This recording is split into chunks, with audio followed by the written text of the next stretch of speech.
दोस्तों स्वागत है आपका मेरे चैनल रिसर्च स्टडी एकेडमी पर। तो दोस्तों हमने पहले पढ़ लिया है प्रेजेंट इंडेफिनिट टेंस को और आपको समझ में भी आया होगा। तो दोस्तों मैं उम्मीद करता हूं कि आपको बहुत अच्छे से समझ में आ रहा होगा और इसी क्लास को हम आगे बढ़ाते हैं और प्रेजेंट कॉन्टिन्यूअस टेंस को आज सीखते हैं। तो दोस्तों जल्दी से देर ना करते हुए बहुत जल्दी से मैंने अच्छे से आपके लिए एक प्यारा सा टॉपिक पढ़ाने वाला हूं जो कि प्रेजेंट कॉन्टिन्यूअस टेंस है। सबसे पहले हम जानते हैं प्रेजेंट कॉन्टिन्यूअस टेंस क्या होता है। तो प्रेजेंट कॉन्टिन्यूअस टेंस होता है जो हमारी एक्शन प्रोसेस को दिखाता है कि अभी एक्शन प्रोसेस चल रही है, अभी एक्शन प्रोसेस क्या है, चल रही है। तो देख लीजिए जब से प्रेजेंट कॉन्टिन्यूअस टेंस इस प्यारे टॉपिक का नेम क्या है, present continuous tense. Present continuous tense इसकी आइडेंटिटी क्या होती है, इसके वाक्य के एंड में क्या आता है, रहा है, रही है, रहे है।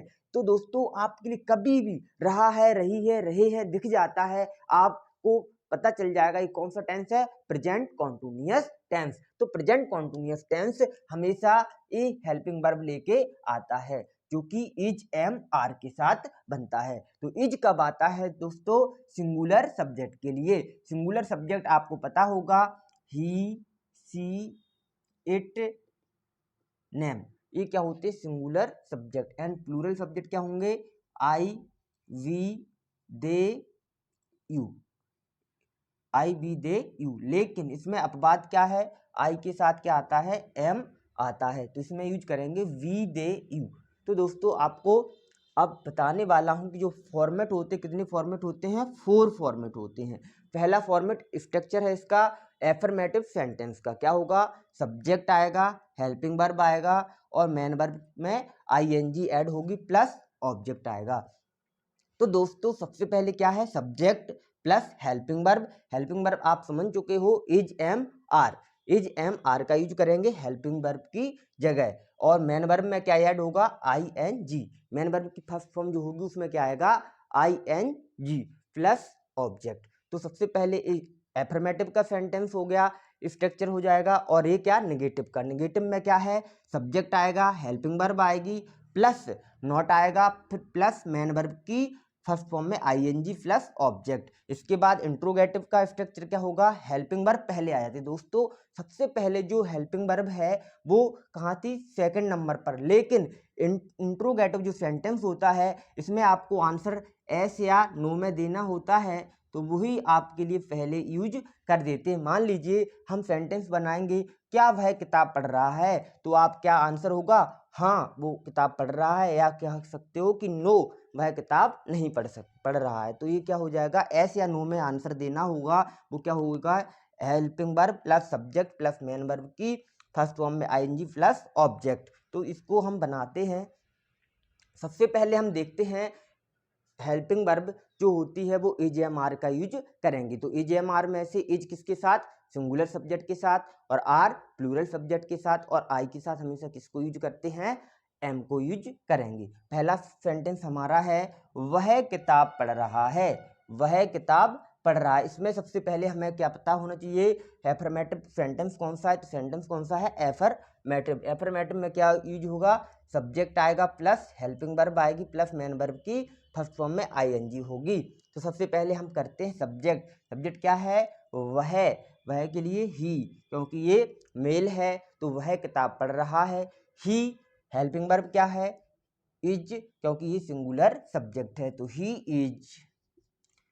मेन वर्ब क्या है, क्या हो रहा है, एक्शन प्रोसेस क्या चल रही है अभी इसमें, पढ़ना, तो पढ़ने को रीड। ये फर्स्ट फॉर्म है, फर्स्ट फॉर्म में क्या लगेगा, आई एन जी, क्या हो जाएगा, रीडिंग वुक, रीडिंग वुक। ये हमारा सेंटेंस कंप्लीट हो जाएगा। सेकंड क्या है, वह किताब नहीं पढ़ रहा है। इसका स्ट्रक्चर क्या होता है, पहले सब्जेक्ट आता है तो क्या होगा, ही, फिर हेल्पिंग वर्ब आती है, ही के साथ क्या आएगा, is plus not, third number पर क्या आएगा, not. He is not, main verb action process क्या हो रहा है, पढ़ने का, तो क्या होगा, रीड, रीड में आईएनजी रीडिंग, और क्या पढ़ रहा है, बुक, तो रीडिंग बुक। क्या हो जाएगा, he is not reading book. इसके बाद थर्ड नंबर पर हमारा है इंट्रोगेटिव। इंट्रोगेटिव में क्या यूज होता है, इसमें आंसर हमें देना होता है एस या नो से। किससे देना होगा, एस या नो से। तो सबसे पहले हमें हेल्पिंग वर्ब यूज पहले करना है। हेल्पिंग वर्ब किसके अकॉर्डिंग आती है, सब्जेक्ट के अकॉर्डिंग। सब्जेक्ट क्या है, सिंगुलर, तो पहले हेल्पिंग वर्ब क्या होगा, इज एम आर में से इज, क्या होगी, इज। फिर सब्जेक्ट क्या होगा, ही, इज ही, और थर्ड नंबर पर क्या है, मेन वर्ब में आईएनजी। मेन वर्ब क्या हो रहा है, पढ़ना, तो रीड क्या हो जाएगा, रीडिंग। रीड का क्या हो जाएगा, रीडिंग, प्लस ऑब्जेक्ट। ऑब्जेक्ट क्या है, बुक, क्या पढ़ रहा है वो, बुक। तो क्या आंसर होगा, क्या वह किताब पढ़ रहा है, तो इज ही रीडिंग बुक। इसके बाद नेक्स्ट देखते हैं interrogative and negative.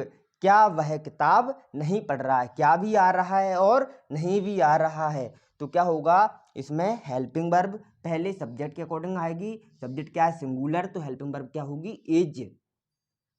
Is subject आएगा क्योंकि पहले हेल्पिंग वर्ब है, फिर सब्जेक्ट है।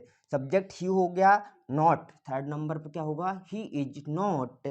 मेन वर्ब में फर्स्ट फॉर्म की आईएनजी क्या होगा, रीड। रीड का आईएनजी हो जाएगा रीडिंग बुक, रीडिंग बुक। ये हमारा, और ये कौन सा है, इंट्रोगेटिव, तो क्वेश्चन मार्क लगा देंगे। ये आपके सेंटेंस कंप्लीट हो गए। तो दोस्तों आशा करता हूँ आपके लिए ये चीज़ समझ में आ रही होगी, और एक बार हम इसको अच्छे से रिवीजन कर लेते हैं। तो चलो जल्दी से देर ना करते हुए इसको हम समझते हैं। तो दोस्तों सबसे पहले present continuous tense. Present continuous tense में हमें देखना होता है इसमें आइडेंटिटी क्या है, इसकी आइडेंटिटी क्या होती है, तभी हमें क्या होगा, इस सेंटेंस को समझ में आएगा। सबसे पहले हम देखते हैं, एंड में जाते हैं सेंटेंस के, ये सेंटेंस लिखा होता है, इसके लास्ट में जाएंगे, क्या मिलेगा, रहा है, रही है, कुछ भी ऐसे बात मिलते हैं, तो हम क्या देखेंगे, ये सेंटेंस होगा जो प्रेजेंट कॉन्टिन्यूअस का होगा। प्रेजेंट कॉन्टिन्यूअस में हेल्पिंग वर्ब यूज होती है, हेल्पिंग वर्ब में इज एम आर का यूज किया जाता है। इज एम आर किसके साथ आएगा, सब्जेक्ट के अकॉर्डिंग। यदि सब्जेक्ट सिंगुलर होगा तो इज आएगा, प्लूरल होगा तो आर आएगा, और यदि आई है तो क्या आएगा, एम आएगा। तो दोस्तों आगे हमने ये स्ट्रक्चर के फॉर्मेट देखे थे, ये सब्जेक्ट अफर्मेटिव का हो गया, और ए नेगेटिव का हो गया, और ए नेगेटिव एंड इंट्रोगेटिव का हो गया, और ए इंट्रोगेटिव एंड नेगेटिव, यानी 4 टाइप के हमने सेंटेंस को बनाना सीख लिया। तो दोस्तों मैं उम्मीद करता हूं आप ऐसे ही हमारे साथ बने रहिए। मैं आपके लिए बहुत ज़्यादा मेहनत करके ये वीडियो बना रहा हूं, तो दोस्तों इसको लाइक जरूर करें और मुझे सब्सक्राइब करके जरूर मोटिवेशन दें। थैंक यू दोस्तों।